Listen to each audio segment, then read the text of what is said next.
Olá, gente linda! Como é que você tá, hein? Tudo bem? O nosso convidado especial, entrevistado do programa de hoje é o médico Dr. Sérgio Doria Filho e vai falar sobre um tema super importante: obesidade como doença e os tratamentos da atualidade.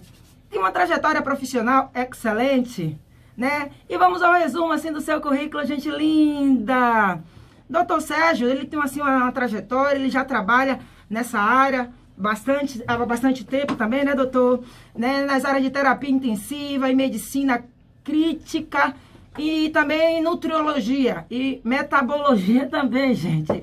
É uma honra, gente, estar aqui com o doutor Sérgio Doria Filho para bater um papo sobre um assunto super importante e que está realmente assim e atinge a vida de vários brasileiros. Estimado doutor Sérgio Doria Filho, é uma honra, alegria recebê-lo aqui no nosso programa Fala Cidadania. Como é que você está? Conta pra gente. Olá pessoal, olá Nildes, bom dia. Queria em primeiro lugar agradecer a Nildes, a Marildes, a Célia, a todo o pessoal da Nazaré FM por estar dando esse espaço aqui pra gente poder estar aqui no dia de sábado batendo esse papo e esclarecendo um pouquinho para a população, os ouvintes aqui da Nazaré FM sobre um tema que é um tema muito importante, é o tema do meu dia a dia, né?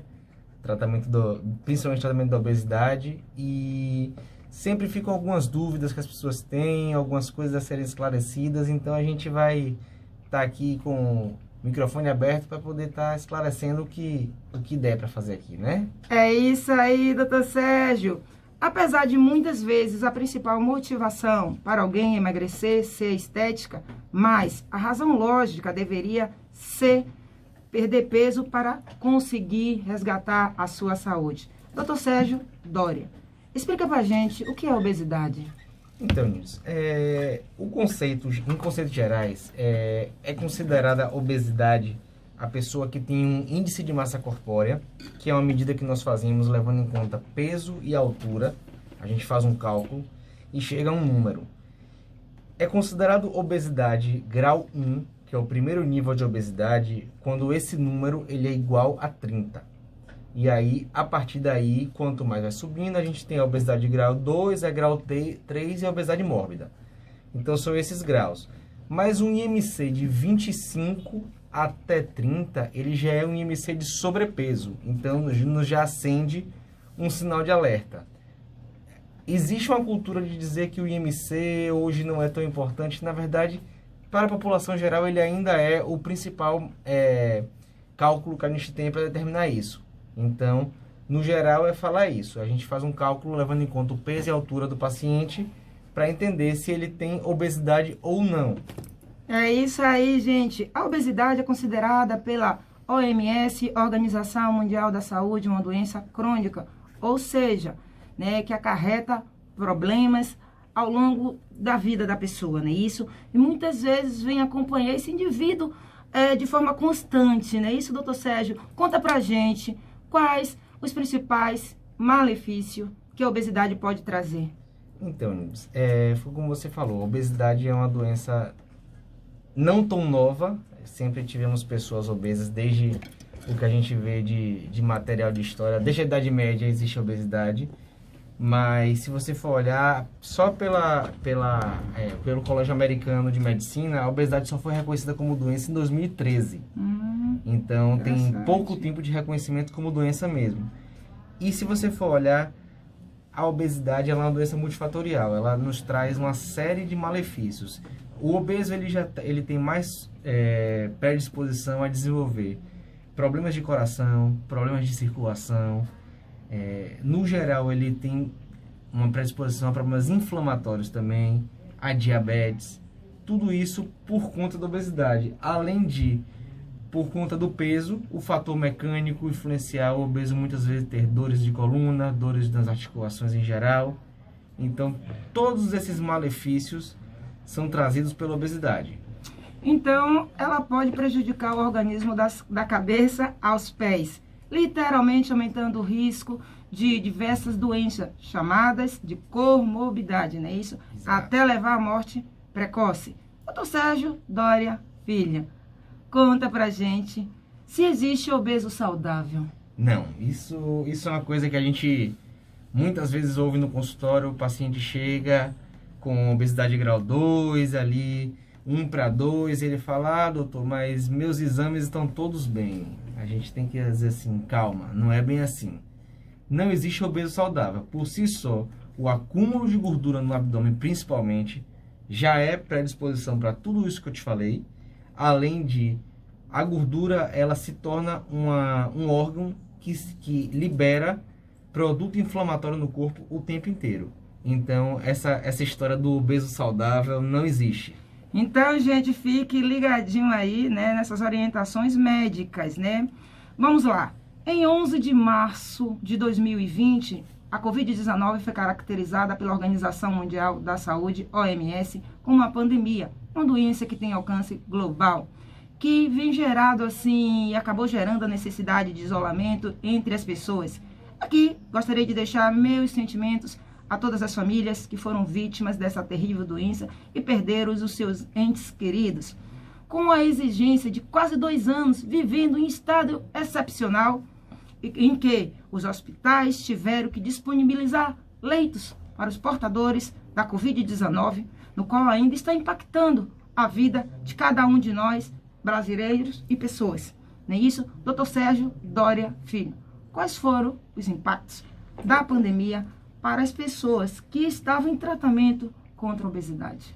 Olha, Nides, como você falou desde o início, eu trabalho com terapia intensiva também, já faz um tempo, e pude vivenciar no Covid muitos plantões e plantões em unidades que estavam tratando o Covid. A gente via muitos pacientes obesos agravarem. Então, a gente sabe que os pacientes obesos acabavam agravando mais rápido, certo? E tendo complicações mais graves. A gente viu isso na prática. Por outro lado, você falou uma coisa interessante. E aí a gente nota no consultório também. Essa questão dos obesos agravarem mais acendeu alerta para muitas pessoas passarem a se preocupar com isso e se cuidar. E a gente sabe, a obesidade é doença, a obesidade precisa ser tratada como doença. E muitas pessoas passaram a enxergar a obesidade como doença e procurar profissionais para que pudessem sair desse estado. Então, a pandemia teve um fator de acender nas pessoas os sinais de alerta, tanto para cuidar dos problemas da obesidade como de outros problemas. Pacientes hipertensos começaram a se cuidar mais, pacientes diabéticos começaram a se cuidar mais.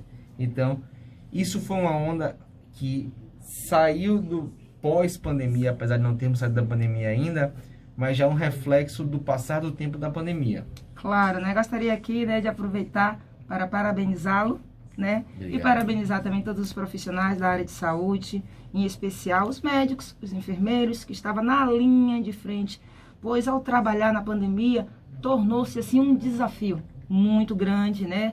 Já de frente às grandes dificuldades, né? Por ser uma doença que ainda não era conhecida no mundo, faltar assim várias técnicas científicas. Gente, a gente estamos aqui ao vivo aqui. E agora o que aconteceu aqui? Um celular que está aqui começou a disparar. Mas rapidinho, gente, é isso mesmo. Ao vivo acontece dessas coisas aqui. Já desliguei. Gente, vamos continuar nossa maravilhosa entrevista, não é isso? Gostaria aqui de, como eu falei, parabenizar todos os especialistas, os médicos, as pessoas que estão aqui, trabalham na linha de frente. E é importante dizer assim também, né, que a maioria desses profissionais acabaram também arriscando suas vidas. Muitos também perderam suas vidas. Então, assim, fica a nossa gratidão, né, o nosso acolhimento e a nossa homenagem aqui também do nosso programa Fala Cidadania, de doutora Nildes Carvalho, de doutora Célia, doutora Marilde também. E está aqui todos nós, assim, nessa corrente do bem, né, e agradecer de coração, assim, aberto, né. E aqui o nosso programa Fala Cidadania estará aberto também para todos os profissionais que queiram estar aqui participando. Doutor Sérgio Doria, quais são e quais foram as contribuições, assim, quais os principais fatores que contribuem para o surgimento da obesidade? Assim, Nides, a obesidade é uma doença multifatorial, né? Então a gente sabe assim, ninguém fica obeso de um dia para o outro, ninguém pega obesidade. Obesidade é uma coisa que vai se desenvolvendo. Se dá principalmente sedentarismo. As pessoas no ritmo de vida que estão hoje em dia desenvolvem uma condição de sedentarismo que muitas vezes é difícil sair uma vez que elas entram. E a alimentação, né? O excesso de alimento. A gente sabe que nós, hoje, no geral, comemos mais do que deveríamos. Se você for olhar a medicina chinesa e outras medicinas mais antigas, falam muito sobre a prática do jejum. Tem religiões que praticam o jejum desde muito antigamente. Porque se sabe que o comer muito veio da vida moderna, onde a gente teve mais facilidade em encontrar o alimento. Antigamente o homem precisava caçar para poder comer. Então existia não tinha o sedentarismo porque ele tinha que ir atrás. Hoje em dia não. Então o alimento ficou muito disponível, principalmente os alimentos ruins, processados, pois esses são os mais baratos. Então hoje se enxerga principalmente nas classes sociais com menor poder aquisitivo, uma maior prevalência de obesidade justamente por conta disso. O alimento processado, o alimento industrializado, o alimento com muito carboidrato, com muito açúcar, ele é mais barato. Então acaba que isso contribui muito para que essas pessoas não conseguem comprar um alimento de melhor qualidade e acabam comendo pior. É interessante, né? Também é uma curiosidade aqui de uma pergunta que mandaram aqui para os nossos ouvintes, né? As pessoas que têm diabetes pode ter uma alimentação saudável, já que a maioria dos alimentos tem carboidratos? Com certeza. E quais seriam esses alimentos assim, indicados para essas pessoas? Hoje a pessoa com diabetes, ela não só pode, como precisa ter uma alimentação saudável. O diabetes é uma doença que é silenciosa, extremamente agressiva ao corpo, e muitas vezes esse nível de agressividade só é percebido lá na frente. Então, a pessoa que é diabética, ela precisa manter hábitos alimentares saudáveis, precisa evitar açúcar, carboidrato. Inclusive, algumas coisas do diabético, ele não... Chega no consultório, às vezes, eles não entendem que aquilo é ruim. Então, a pessoa acha, eu não como açúcar, mas eu como macarrão, eu como pão, eu como muito arroz, eu como muita melancia, que é uma fruta muito doce. Então, isso tem que estar atento. O diabético é um paciente que ele precisa estar constantemente em visita ao médico dele, para que ele esteja sempre sendo bem orientado e sendo sempre examinado e acompanhado, porque é uma doença que, quando os efeitos colaterais da diabetes vêm, eles são catastróficos. Então, me diga pra gente, assim, os profissionais que essas pessoas deveriam procurar para poder manter a saúde, assim, bastante equilibrada. Hoje os principais profissionais são o endocrinologista, que é o principal médico que lida com a parte da diabetes. Hoje, o nutrólogo, ele também está apto a poder prestar esse tipo de orientação, o médico clínico e o médico que trabalha com a parte de medicina integrativa, que é uma coisa que a gente faz muito lá no nosso consultório, né? Toda essa parte de medicina integrativa a gente pratica muito lá, que é olhar o corpo como um todo. Interessante, viu? Depois vai deixar aqui os contatos aqui para os nossos ouvintes, né? Doutor Sérgio Dória, filho, é possível tratar a obesidade apenas com dieta? Olha, Nides, não. Por quê? O que é que acontece? Existem pacientes, claro, só fazem dieta e tem resultado. Mas a gente, olhando a obesidade como aquela doença multifatorial, a gente precisa entender que não é só a dieta. A gente precisa ter a dieta, a gente precisa mudar hábitos de vida, a gente precisa intervir em algumas coisas. Por exemplo, a gente tem que intervir em medicações que tratem ansiedade, compulsão alimentar e todas essas condições, inclusive condições também metabólicas. A gente tem que entender, essa tireoide está funcionando, esse metabolismo, ele está adequado. Então, muitas vezes a pessoa que só faz a dieta, ela não consegue os resultados. E a gente já tem estudos hoje mostrando que a rápida perda de peso no início do tratamento significa uma melhor adesão ao tratamento e um melhor resultado a longo prazo. E muitas vezes a pessoa que está ali só fazendo dieta, muitas vezes sem orientação, acaba não tendo esse resultado e ainda tem, por falta de orientação, o risco de desenvolver carências nutricionais. Interessante, gente.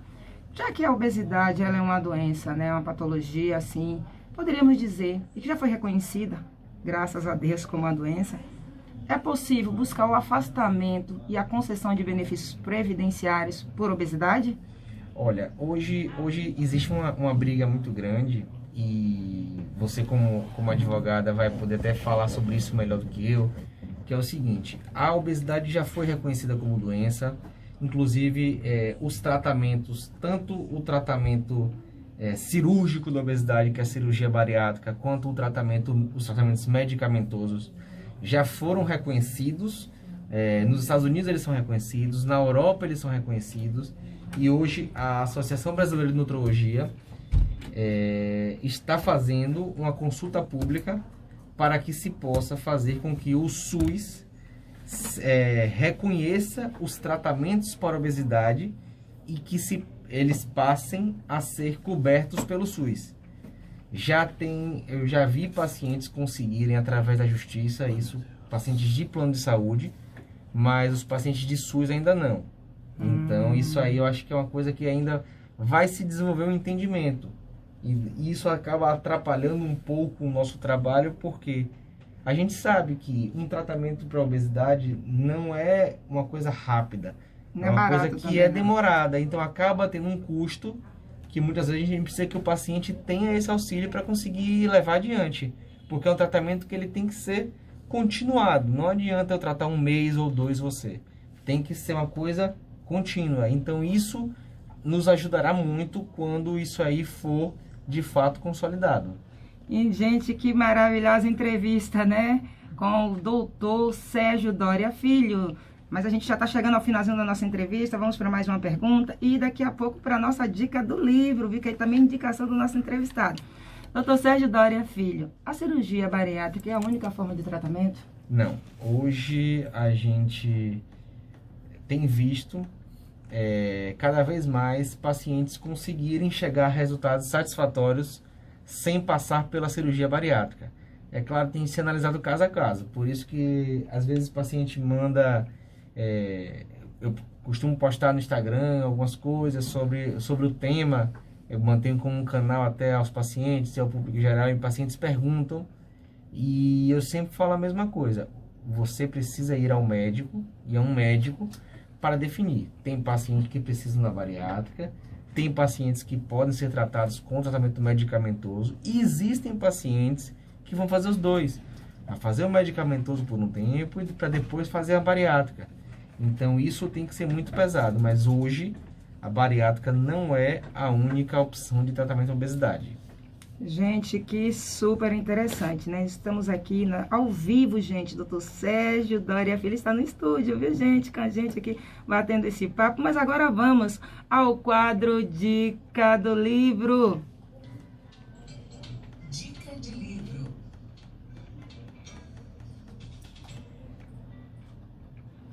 A dica do livro de hoje, gente, é de indicação do nosso entrevistado, doutor Sérgio Doria Filho. E o nome do livro é Hábitos Atômicos, autor James Clear.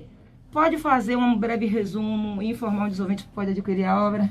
Claro, então. Esse é um livro que eu falo muito dele no consultório, falo dele para as pessoas que eu converso, que é o autor dele, James Clear, é um cara que ele já há muito tempo ele escreve sobre o desenvolvimento de bons hábitos. Ele é um cara que se especializou nessa área e ele escreve muito isso. E aí, esse livro, ele descreve bem detalhadamente toda a metodologia dele, que é para ajudar você a criar bons hábitos para você e se livrar de maus hábitos. Então, ele tem estratégias que são... Ele explica assim, que você vai fazer isso, isso e isso. Então, ele é bem didático para se livrar de maus hábitos e desenvolver bons hábitos. Então, por conta disso, esse é um livro muito interessante que eu indico muito. E é o que ele fala. Pequenas mudanças contínuas trazem resultados impressionantes. Então, tá tudo linkado com o que a gente fala. O paciente que vai ser tratado, ele precisa poucas coisas que ele mude se ele mudar e de fato ele seguir, ele vai ter resultados impressionantes lá na frente. Não sendo imediatista, os resultados são muito melhores. Gente, eu recomendo esse livro, né? E você já pode, né, buscar e pesquisar um pouquinho, né, e saber mais sobre a autoria, né, sobre o conteúdo. Dr. Sérgio Doria Filho, muito obrigada pela entrevista. Foi assim uma honra tê-lo aqui no nosso programa Fala Cidadania. Receba daqui do nosso programa, pela sua trajetória, pelo seu trabalho, pela sua caminhada, assim, as nossas homenagens, assim, considerações finais. Eu que agradeço muito a vocês por terem aberto esse canal, pelo convite. Foi uma honra estar aqui com vocês hoje. Podem, sempre que tiver oportunidade, estarei aqui novamente falando um pouco com vocês, esclarecendo algumas coisas sobre temas de saúde que são tão importantes para a população. Muito obrigado a Nildes, a Célia, a Marildes e a toda a equipe da Nazaré FM. É isso aí, gente. E agora, finalizando essa maravilhosa entrevista, vamos com ela, Marildes Carvalho, no quadro Minutos com Deus. Minutos com Deus.